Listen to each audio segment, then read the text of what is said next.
먼저 내가 예수 그리스도로 말미암아 너희 모든 사람에게 관하여 내 하나님께 감사함은 너희 믿음이 온 세상에 전파됨이로다. 내가 그의 아들의 복음 안에서 내 심령으로 섬기는 하나님이 나의 증인이 되시거니와 항상 내 기도에 쉬지 않고 너희를 말하며 어떻게 하든지 이제 하나님의 뜻 안에서 너희에게로 나아갈 좋은 길 얻기를 구하노라. 내가 너희 보기를 간절히 원하는 것은 어떤 신령한 은사를 너희에게 나누어 주어 너희를 견고하게 하려 함이니 이는 곧 내가 너희 가운데서 너희와 나의 믿음으로 말미암아 피차 안위함을 얻으려 함이라. 형제들아, 내가 여러 번 너희에게 가고자 하는 것을 너희가 모르기를 원하지 아니하노니 이는 너희 중에서도 다른 이방인 중에서와 같이 열매 맺게 하려 함이로되 지금까지 길이 막혔도다. 헬라인이나 야만인이나 지혜 있는 자나 어리석은 자에게 다 내가 빚진 자라. 그러므로 나는 할 수 있는 대로 로마에 있는 너희에게도 복음 전하기를 원하노라. 아멘. 바울은 아직 자신을 잘 알지 못하는 로마 교회 성도들에게 자신이 어떤 사람인지 그리고 자신이 전하는 복음의 내용이 무엇인지를 서두에 간략하게 소개하면서 인사말을 마쳤습니다. 그리고는 이제 자신의 로마 방문 계획을 알려주고 있는 겁니다. 이것이 오늘 우리가 살펴볼 본문의 내용이에요. 여러분에 대한 소문이 여기에서도 다 전해져서 내가 그걸 듣고 하나님께 너무 감사합니다. 저는 여러분을 위해서 늘 기도하면서 여러분 보기를 정말로 소망하는데 자꾸 길이 막히네요.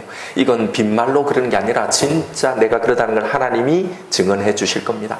제가 여러분을 뵙기를 원하는 것은 여러분에게 어떤 신령한 은사를 나눠줘서 그래서 여러분을 더 견고하게 하려는 이유입니다. 지금까지 여러분에게 가려는 길이 계속 막혔는데 저는 여러분을 꼭 만날 거고 그리고 이 복음을 전하려고 합니다. 라는 것이 오늘 본문의 내용이에요. 로마를 방문할 계획을 알리는 게 핵심 내용인데 그런데 여기서 좀 눈여겨볼 대목이 있습니다. 15절에 바울은 자신이 로마 교회를 방문하려는 중요한 목적 한 가지를 소개하고 있습니다. 그러므로 나는 할 수 있는 대로 로마에 있는 너희에게도 복음 전하기를 원하노라. 로마 교회를 방문하려는 이유가 복음을 전하기 위해서라는 겁니다. 그런데 여러분 이건 좀 이상한 말이죠. 8절에 보면 분명 로마 교회 너희 모든 사람에게 관하여 하나님께 감사한다 라고 했습니다. 그 이유가 너희 믿음이 온 세상에 전파되었기 때문이라는 겁니다. 복음이 여러분 전해지지 않았는데 어떻게 교회가 생기고 믿음이 생겼을까요? 당연히 복음이 전해졌기에 이렇게 교회가 생겼고 그래서 그들의 믿음을 온 세상이 다 알고 있었다고 말한 거잖아요.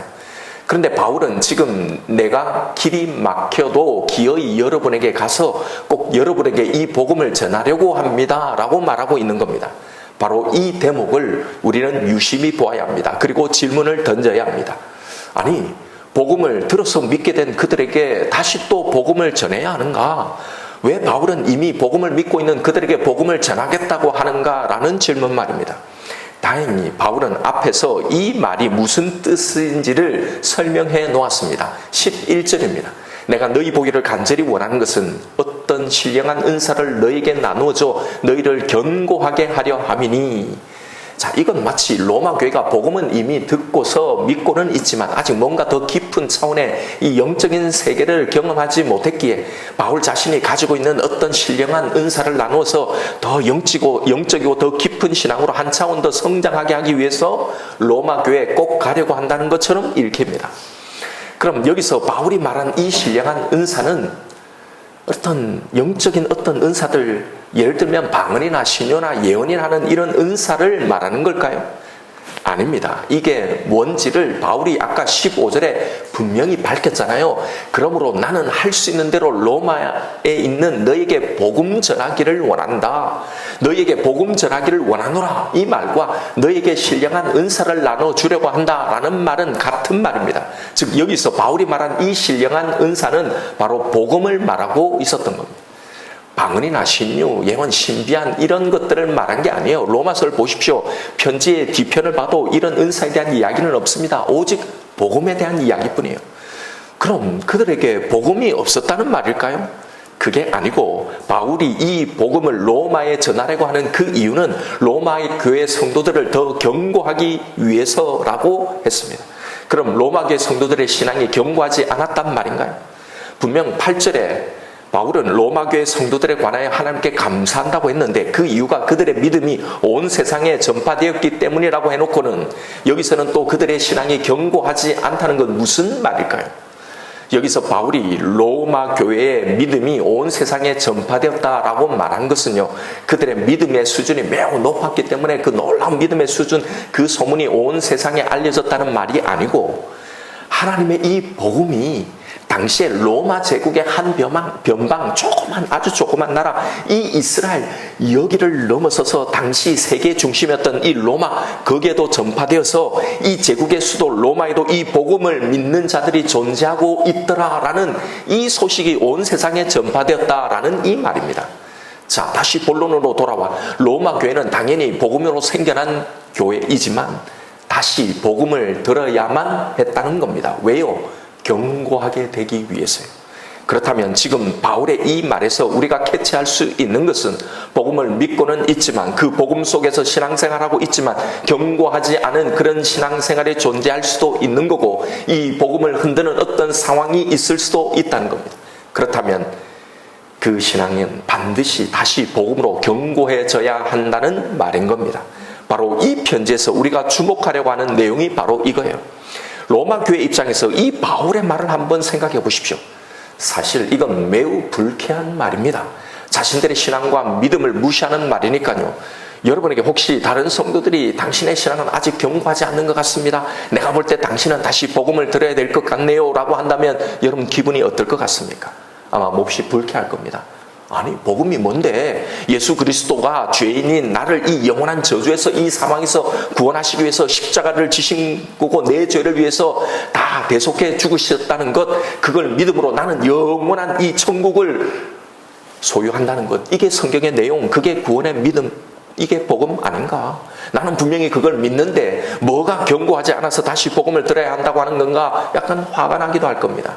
그런데 여러분, 사실은 바울은 지금 로마 교회뿐만 아니라 이 편지를 읽는 모든 사람들에게 이 말을 하고 있다는 사실입니다. 이 말은 우리가 교회에 나와도 복음을 내가 정말 믿고 있다고 말해도 사실 나에게 복음이 혹은 나는 이 복음으로 견고해 있지 않을 수도 있다는 말입니다. 고로 우리는 나의 신앙과 내가 믿고 있는 이 복음을 점검해야 한다는 거예요. 예수의 비유에 나온 양과 염소를 나누는 그 영원한 운명이 판가름 나는 이 장면에서 자신이 양인 줄 철석같이 믿고 있었는데 결국 염소였다는 것이 판명된 이 자들의 신앙의 실책이 바로 이것이었습니다. 자신이 뭘 믿고 있었는지 그 신앙의 내용을 점검하지 않은 겁니다. 그래서 단지 우리가 생각하는 예수 믿으면 천국 간다가 여러분 복음의 견고함이 아닐 수 있다는 겁니다. 이 복음을 믿는다고 말하는 그 믿음 안에는 단순히 이것에 대한 지적 동의 이상, 그 이상에 더 깊은 것이 담겨 있기 때문입니다. 사람들은 이런 말을 하면 아니 왜 그렇게 복잡하게 믿으려고 하는가? 성경이 뭐 그렇게 어려운 내용인가? 예수 믿고 구원받아서 천국 가는 것, 이게 복음의 핵심 내용 아닌가? 그것만 믿으면 그래도 복음의 큰 틀 안에 들어오는 신앙 아닌가? 그렇게 자꾸 네 신앙이 뭔가 잘못된 신앙일 수 있다고 자꾸 지적하는 것은 그게 어쩌면 오히려 복음을 떠난 율법주의적인 신앙 아닌가? 예수님은 당신을 믿으면 다 구원해 주신다고 했는데 왜 자꾸 더 어렵게 만드는가? 라고 생각할 수도 있을 겁니다. 그럼 여러분, 이 말이 정말로 이런 생각이 맞는지를 정말 한번 따져볼까요? 예수를 믿는다는 것이 무엇이라고 생각하십니까? 예수님께 나온 것, 이렇게 우리가 예배드리고 신앙생활하고 이 천국 복음을 정말 믿고 있는 것, 예수님 당시에도 많은 사람들이 이렇게 예수님께 나왔지요. 완전하지는 않았지만 그래도 예수님의 능력을 분명히 그들은 알았습니다. 그리고 실제로 그것을 믿었으니 말입니다. 많은 병을 고치고 오병이어로 수많은 사람을 먹이시는 이 기적을 본 사람들은 그래서 예수님을 자기 고향을 떠나서 도시락을 싸들고 짐을 챙겨 다니면서도 곳곳마다 찾아 따라다녔습니다. 그런데 그들을 예수님이 믿는다고 하셨나요? 믿지 않는다고 분명히 말씀하셨습니다. 왜 그러셨을까요? 당신의 말대로 그들은 분명히 예수님의 능력도 알고 믿었고 그에게 나왔는데요. 여러분, 참신앙과 거짓신앙은 외형으로 구분되어지는 것이 아닙니다. 사람들이 가지고 있는 그 복음, 그 좋은 소식이 무엇이었냐? 자신이 믿는 그 복음의 내용에 따라서 참과 거짓이 구분이 되는 겁니다. 그들은 정말로 예수님을 믿었나요? 그 예수님을 믿은 게 아니라 그의 떡 만드는 이 능력, 병 고치는 그 능력을 믿은 겁니다. 예수 자체가 그들에게 좋은 소식이 아니라 그가 가진 그 능력이 그들에게 복음이 되었던 겁니다. 그러니 예수님이 실은 이 떡이 나라고 말하자, 내가 하늘에서 너희에게 생명을 주려고 내려온 생명의 떡이다, 너희는 나로만 배부르고 나로만 살 수 있다고 하자 다 떠난 겁니다. 진짜 복음이 전해지자 다 떠났단 말입니다. 그들에게 전한 예수님의 말씀, 그 복음이 뭐였습니까? 너희는 이 땅에서 너희를 배부르게 할 그 떡을 기대하고 나왔는데 나는 너희에게 그 떡을 주지 않는다. 그 떡이 아니라 너희를 영원히 살릴 생명의 떡, 나를 주러 온 거다라는 말이었습니다. 그러자 그건 필요 없다고 다 떠난 겁니다. 그리고 심지어는 자신들이 원하는 그런 기적이 더 이상 없자 예수를 못 박으라고 외친 것 아닙니까? 여러분, 이게 예수를 믿는 겁니까? 문제는 이게 사실 우리들의 신앙, 우리들의 모습과 다르지 않다는 겁니다. 잘 보십시오. 이게 정말 우리들의 신앙이 아닌지 말입니다. 우리는 다들 뭔가를 경험하고 예수를 믿기 시작했습니다. 그게 기적이든 아니면 어떤 말로 설명하지 안 되는 어떤 감정이든 뭔가를 우리가 느끼고 그렇게 교회를 나오게 된 거죠. 그리고 신앙생활을 하고 열심히 교회를 다닙니다. 봉사도 합니다. 그러다가 내 삶에 어떤 문제가 생기는 거예요. 몸이 아프기도 하고 재정적인 문제를 겪기도 하고 사고를 만나기도 하고 혹은 뭔가 꼭 진짜 해결돼야 꼭 나에게 필요한 어떤 것이 생기기도 합니다. 그런데 처음처럼 기도해도 믿어도 내가 원하는 대로 되지 않는 겁니다. 조금은 더 참아보죠. 그런데 계속 더 어려워집니다. 점점 더 어려워집니다. 그런데 하나님은 성경을 통해, 설교를 통해 나에게 뭐라고 말합니까? 내가 주려는 건 이 땅의 것이 아니야. 이런 것 없어도 너는 살 수 있어. 너는 영원히 죽지 않아. 예수는 우리의 영원한 운명에 위해서 오신 거다라고, 이게 구원이라고. 그러면서 이걸 응답하지 않으심으로 하나님이 말씀하시는 겁니다. 그리고 그걸 성경의 말씀으로 이렇게 설교로 듣는 거예요. 어떤가요? 하나도 귀에 안 들어옵니다. 이게 하나도 나에게 위로가 되지 않는 겁니다. 그리고 섭섭하고 원망이 생기는 겁니다. 보세요. 이 무리들과 다른가요? 우리가 정말 믿고 있는 게 뭐였습니까? 이 지점에 서서 내 신앙을 한번 보십시오. 이게 정말 믿는 겁니까? 나는 정말 성경의 예수, 그 성경의 복음을 믿는 겁니까? 진짜 이것이 그 무엇과도 바꿀 수 없는, 이것만 있으면 되는 나에게 진짜 좋은 소식, 가장 최고의 복인가요? 다 뭘 믿는 겁니까? 결국은 까보고 까보면 결국은 떡입니다. 이 세상에서 나를 배고프지 않게, 힘들지 않게, 잘되게, 형통하게, 평안하게 해줄, 나를 지켜줄 그 떡입니다. 보세요. 이런 신앙이, 예수님이 떡 먹고 배불러서 다시 그걸 찾아서 나에게 온 이 무리들에게 하신 말씀처럼 저들은 나를 믿는 게 아니라고 말씀하신 그들의 신앙과 과연 무엇이 더 나은가 말입니다. 예수님은 분명 이건 당신을 믿지 않는 거라고 하셨는데, 이건 구원받을 수 없는 신앙이라고 했는데, 그래도 이런 신앙은 괜찮다고, 완전하지는 않지만 그래도 성경의 큰 틀에서 벗어난 신앙이 아니라고, 그래도 천국에 갈 수 있다고, 천국 가는 데는 아무 지장이 없다고, 그래서 잘 믿으라고, 교회만 빠지지 말라고, 예배만 빠지지 말라고, 기도에 열심을 내고 11조는 빼먹지 말고 봉사들은 한 가지씩은 하라고, 그렇게 잘 믿음 지키고 있다가 주님 부르시면 천국 가면 된다고, 여러분 그렇게 말해도 되는 건가요? 여러분, 예수 천국, 불신 지옥, 이것이 복음의 모든 내용의 다가 아닙니다. 이게 복음의 다라고 생각하기에 우리는 내가 믿고 있다고 생각하는 이 복음을 점검하지도, 그리고 우리가 이 복음으로 과연 정말 견고하게 되어 있는지를 점검하지도 못하는 겁니다. 이건 아마 보통 우리가 복음 증거를 선포의 형태로 혹은 사형리의 형태의 짧은 설명으로 배운 영향이 클 겁니다. 사형리나 영접기도가 복음 증거에 지대한 영향을 미치고 매우 효과적인 전도의 한 방법이긴 하지만 그것이 복음 전체 내용을 다 담고 있지는 못합니다. 복음은 예수 천당, 불신 지옥의 이 짧은 선포로 다 담지 못하는 훨씬 더 깊은 내용들을 포함하고 있단 말입니다. 그래서 예수님은 이 복음을요, 선포하라고만 하지 않았습니다. 가르치라고 했던 겁니다. 만약 그렇지 않다면 왜 바울은 두란노 서원에서 3년 동안이나 이 복음을 설명해야 했을까요? 왜 이렇게 사도들의 이 다양한 복음에 대한 설명이 이렇게 다양한 여러 편지들이 필요했을까요? 복음의 핵심은 이렇듯 간단하고 매우 단순한 듯 보이지만요, 실은 이 복음을 온전히 이해하고 그리고 이 복음으로 견고하게 되는 신앙은 실로 많은 과정과 이 설명이 필요한 겁니다.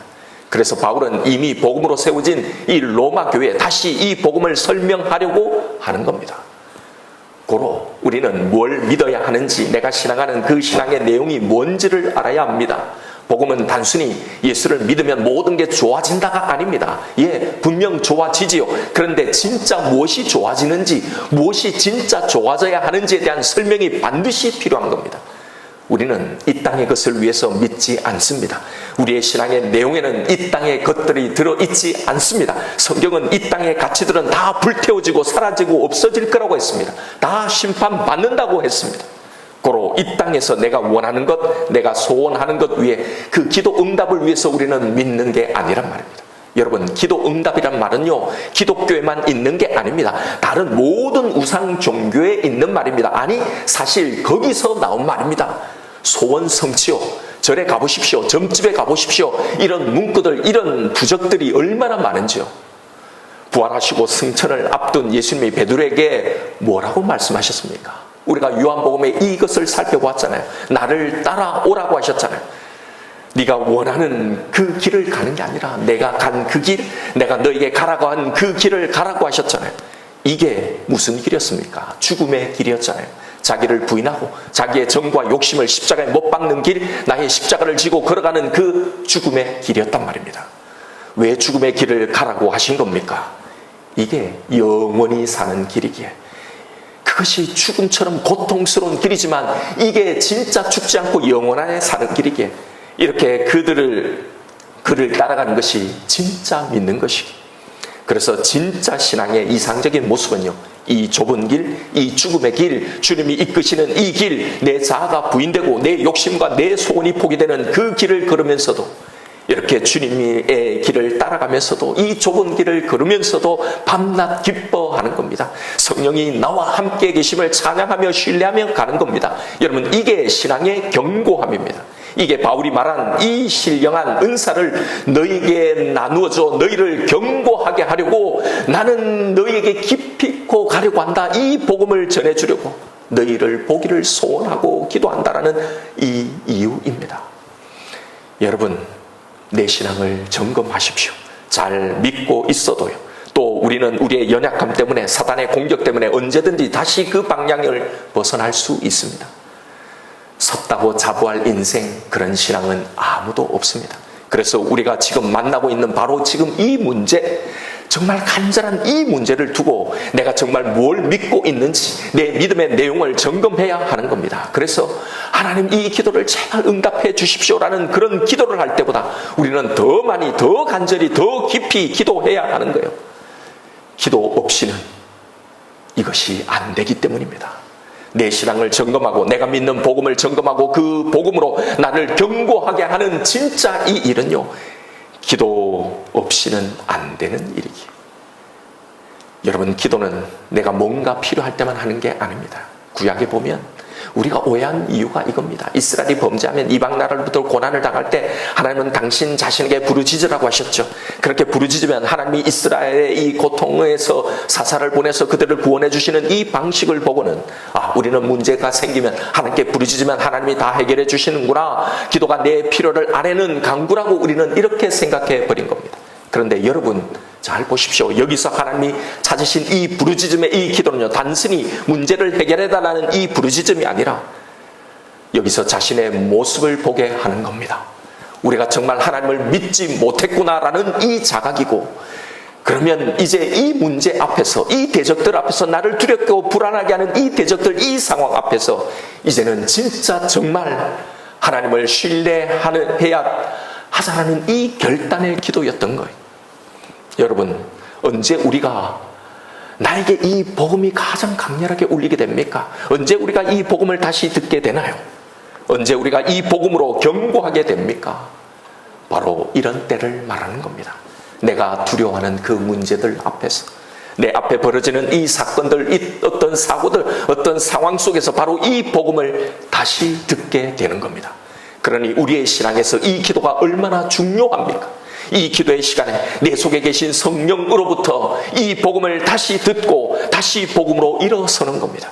그러니 이 기도를 얼마나 더 깊이, 얼마나 더 많이, 더 간절히 해야 하는 거냐 말입니다. 내 소원을 아뢰는 때보다 말입니다. 이걸 알면 더 기도해야 하는데 말씀을 듣고 기도로 내 내면을 성령과 함께 들여다보는 이 일을 하지 않으니 이 말이 뭔지를 모르고 뭔지를 모르니 더 기도도 안 하고 이런 악순환이 반복되는 겁니다. 우리의 신앙에서 제일 먼저 감지되는 신앙의 가장 위험한 신호는요, 이런 기도가 내 삶에서 점점 사라지는 겁니다.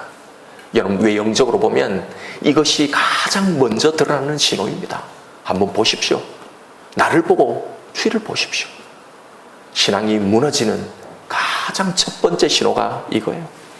나에게 기도 시간이 점점 사라지고 기도의 자리가 사라지는 것에 대한 여러분 심각한 영적인 자각이 있어야 합니다. 기도를 다시 회복하십시오. 이 기도의 시간에 나의 현재 영적인 상태를 보시고 이런 나를 향해 말씀하시는 이 복음을 다시 들으십시오. 그리고 이 복음으로 나를 경고케 하십시오. 그렇게 계속 말씀의 나침반으로 내 신앙의 방향을 맞추십시오. 수정하고 조정하십시오. 그리고 그 방향으로 나아가십시오. 이런 것들을 통해 내가 깨닫게 된 것, 나에게 들려주시는 그 음성이 나를, 내 신앙을 더 견고하게 하는 겁니다. 저는 이런 기도의 간증들이 우리 공동체, 우리의 사랑의 모임이 많았으면 좋겠습니다. 이 복음을 다시 듣고 다시 회복하게 되는 이 간증 말입니다. 하나님이 이렇게 내 기도에 이렇게 놀랍게 응답해 주셨다, 이렇게 기적 같은 은혜가 내 삶 속에 일어났다라는, 이것도 좋은 간증이지만 그러나 그리 아니하시는 중에 계신 그 하나님을 어떻게든지 붙들고 가는 여러분의 그 삶이 사실은 더 귀한 간증입니다. 이런 신앙의 간증을 나누는 것이 진짜 성도의 교제입니다. 왜요? 여기서 우리는 복음을 다시 듣고 그 복음 안에서 견고하게 서기 때문입니다. 바로 이걸로 하나님은 영광 받으시는 겁니다. 잘 돼서 하나님께 영광을 돌립니다가 아니라 이건 누구나 다 할 수 있는 거예요. 그러나 그리 아니하시는 그 하나님을 여전히 믿고 신뢰하는 그 일은 진짜 믿음이 아니면 불가능합니다. 이게 진짜 우리의 사랑에서 보여줘야 할, 사랑 모임에서 나누어져야 할 이 간증인 겁니다. 언제 이런 간증이 나오게 됩니까? 내가 겪는 이 문제 속에서 내가 다시 복음을 들을 때요, 그 복음은 진짜 온전히 믿고 그 복음으로 내가 견고하게 되었을 때입니다. 인터넷 신문을 보다가 한 기사를 읽게 되었습니다. 기독신문도 아닌데 일반 그냥 신문인데 천국이라는 말이, 하나님이라는 말이 노골적으로 거기에 있는 거예요. 그래서 유심히 봤는데 여러분도 다 아시는 사고의 기사였습니다. 22년 12월에 강릉에서 60대 여성이 몰던 차량이 급발진 사고를 당합니다. 그 사고로 거기에 타고 있던 12살 손자가 현장에서 죽게 돼요. 그 아이의 이름이 도연인데 그 사건과 관련된 기사와 함께 그 아버지의 기도와 같은 그 고백이 실린 거예요. 이런 내용입니다. 그리스도인들은 하나님의 아들이신 예수님을 구주로 만나 믿음으로 구원을 받고 하나님의 자녀로 살아가는 순간부터 천국의 소망을 안고 살아간다.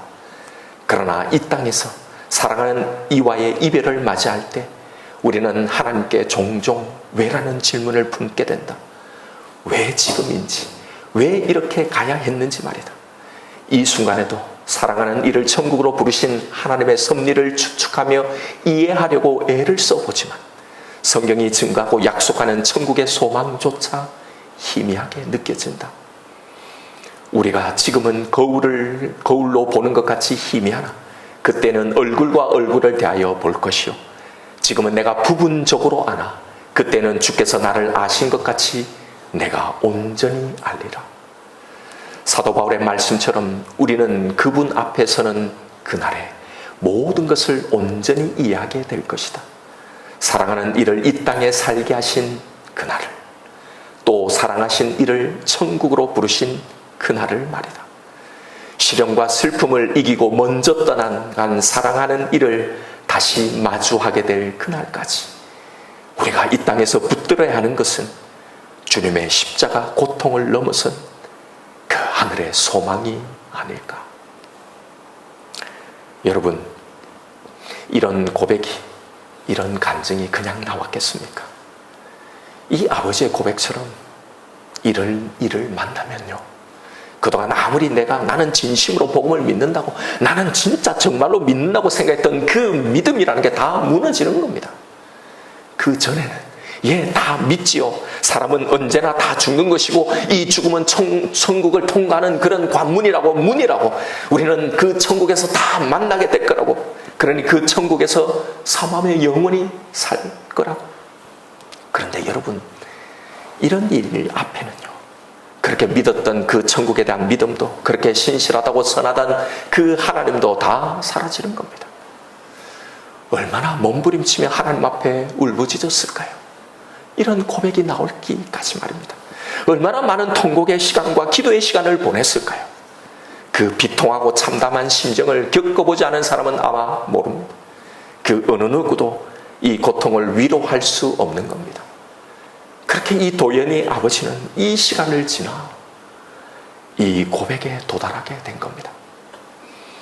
저는 결국 이렇게 그의 믿음을 온전하게 하시기 위해서 하나님이 그의 부모에게 이런 일을 경험하게 하셨다는, 때로는 우리에게 너무나 얄팍하게, 너무나 비정하고 너무나 잔인하게 들리는 이 하나님의 섭리, 그걸 말하는 게 아닙니다. 바로 이게 우리가 이 땅에서 이 복음을 붙들고 믿고 우리가 살아가는 이 땅에서 마주해야 하는 우리의 삶의 실존이라는 걸 말하려고 하는 겁니다. 누군가는 믿어도 내가 지켜내고 싶은 사람들을 잃기도 합니다. 누군가는 믿어도 차라리 죽는 게 낫겠다는 그런 고통스러운 상황을 만나기도 합니다. 누군가는 믿어도 이런 비정하고 잔인한 하나님의 이 섭리라고 고백해야만 하는 그런 일을 경험하기도 합니다. 이런 우리에게 하나님은 아무것도 하시지 않습니다. 때로는 너무나 잔인하고 가혹하게 말입니다. 여러분, 여기서 시간을 되돌려 지금 이 편지를 받고 있었던 당시 로마교회 성도들의 삶을 한번 묵상해 보십시오. 그들은 하나님을 믿고 예수의 복음을 받았습니다. 그런데 오히려 이 복음 때문에 자신의 삶의 터전을 다 잃고 하루아침에 이 로마에서 쫓겨나야 했던 겁니다. 여러분, 그 상황을 한번 상상해 보십시오. 아무도 모르고 아무것도 자신을 지켜줄 수 없는, 자신을 도와줄 수 없는, 오히려 적대적인 이 당시의 그 이방의 세계, 이 야만의 세상으로 하루아침에 모든 걸 다 두고 쫓겨나야 했던 그들의 그 심정을 한번 묵상해 보십시오. 바로 그들이 믿었던 그 복음 때문에 말입니다. 아직은 본격적인 박해가 시작되지 않았지만 머지않아 노골적인 내로의 박해가 시작될 겁니다. 거기서 무수히 많은 사람들이 순교해 죽을 겁니다. 그런데 하나님은 아무것도 하시지 않습니다. 너무나 가혹하게 말입니다. 그런데 너무나 이상한 일들이 일어나는 겁니다. 세상이 이해할 수 없는 일들이 일어나는 겁니다.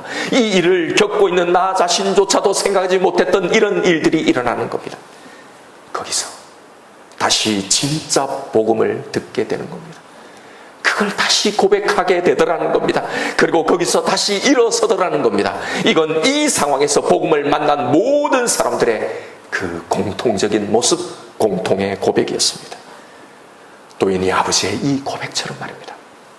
여러분, 이것이 하나님이 우리에게 이 모질고 가혹한 내 삶의 시간에 아무것도 하시지 않는 이유입니다. 그런데 여러분, 정말 하나님은 나를 위해 아무것도 하시지 않았나요? 정말 우리에게 아무것도 주시지 않았습니까?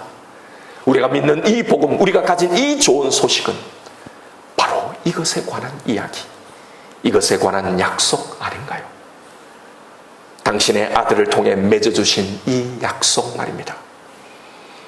내가 이렇게 너를 구원했다는 이 약속 말입니다. 바로 그 사람들은 이 시간, 이 고통의 상황 속에서 바로 이 복음을 다시 듣게 된 겁니다. 바울이 이 신령한 은사, 이 복음을 너에게 나누어 줘서 너희를 경고하게 하려고 한다는 말이 바로 이겁니다. 이것이 우리가 다시 이 복음을 들어야 하고 이 복음으로 우리를 다시 경고하게 해야 한다는 말인 겁니다.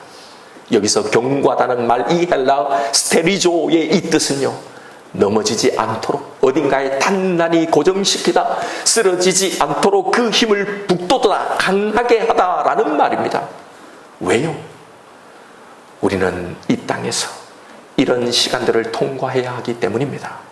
우리가 이 땅에서 살아내야 할 삶의 시간들, 내 신앙의 시간들, 그 내용들이 바로 이것이기 때문입니다. 왜요? 정말 복음이 참으로 우리에게 유일하게 단 하나뿐인 좋은 소식인지를 진짜 우리가 확인받기 위해서입니다. 이것만이 이렇게 그 약속을 더디 믿는 이 완악한 우리에게 하나님이 주신 이 복음이 그 목적을 성취하는 방법이기 때문입니다. 그래서 복음은 반드시 가르쳐지고 설명되어야 한다고 한 겁니다. 그냥 예수천당, 예수 형통이 아니라 훨씬 더 깊고 많은 내용을 포함하고 있다는 겁니다. 그래서 바울은 이 복음을 다시 로마 교회 성도들에게 전하여서 그들을 이 복음으로 견고하게 하려는 겁니다. 그래서 이 복음이 주는 이 안위와 이 위로를 함께 나누려고 한다는 겁니다. 왜요? 자신도 이런 고통 속에 그 복음을 다시 듣고 들었기 때문입니다. 12절에 이는 이렇게 이 복음으로 너희를 견고하게 하려는 이유는 곧 내가 너희 가운데서 너희와 나의 믿음으로 말미암아 피차 안위함을 얻으려 함이라.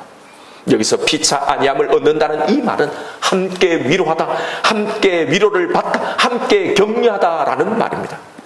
교회가 함께 이 복음을 듣고 여기서 우리가 해야 할 하나님을 향한 우리의 고백과 우리의 찬양이 바로 이거여야 하는 겁니다. 이게 우리를 공동체로 모이게 하신 이유입니다. 이게 모여서 당신을 향해 예배를 드리라고 하는 이유입니다. 이게 하나님이 교회로 모인 우리에게 받으시는 그 영광입니다. 이게 이 좋은 소식을 받은 자들에게서 나오는 찬양인 겁니다. 그래서 사실 교회에서 우리가 진짜 존경해야 할 신앙은요, 펄펄 날고 뛰는 그런 신앙이 아니라 자신의 인생에서 지금 지독히도 그리 아니하시는 그 하나님을 지독하게 경험하고 있음에도 어떻게든지 그 시간을 살아내려고 몸부림치는 그런 분들입니다. 여러분, 그럴 때 복음의 날을 묶으십시오. 쓰러지지 않도록 그 복음의 날을 단단히 고정시키십시오. 그 복음으로, 그 복음 하나님의 약속에서 내가 살아가야 할, 견뎌야 할 이 힘을 얻으십시오. 반드시 지나가게 하십니다. 이걸 통해 우리의 신앙은 자라나게 되는 겁니다. 더 견고하게 되는 겁니다. 그렇게 견고하지 않은 신앙은 아무리 화려해도요, 모래 위에 지은 집이기 때문에 결국 또 다른 창수가 나면 흔적도 없이 사라지는 신앙이기 때문입니다. 여러분, 예수를 처음 믿었을 때 그 복음이면 되었던 그 신앙, 그게 맞는 겁니다. 아무것도 없어도 주님만, 나를 사랑하신다는 것만으로 되었던 그 신앙이 참으로 맞은 거였습니다. 우리에게 다시 또 다른 복음이 필요한 게 아니라 나를 믿게 했던 그 복음, 내가 믿었던 그 복음, 그 절망에서 나를 다시 살게 했던 그 복음을 다시 회복해야 하는 겁니다. 그걸 회복하십시오. 다시 복음을 들으십시오. 여러분, 이 로마서를 통해 다시 복음을 듣게 되길 바랍니다. 나에게 다시 이 복음을 전하십시오. 다시 이것을 선포하십시오. 그래서 이 복음이 지금 내가 겪고 있고 통과하고 있는 이 모든 상황 속에서 나를 결코 넘어지지 않도록, 나를 결코 쓰러지지 않도록, 나를 견디게 하고 이기게 하는, 그렇게 나를 견고하게 하는 능력이 되게 하십시오. 이렇게 이 복음으로 견고하게 되시는 저와 여러분 우리가 되기를 주님의 이름으로 축원드립니다. 이 시간 오늘 주신 말씀 붙들고 기도하십시다. 여러분, 복음이라는 건 한 번 믿었다고, 내가 한 번 들었다고, 고백했다고, 선포했다고 다 끝나는 게 아니라 계속 그 복음으로 견고하게 서 있어야 하는 겁니다.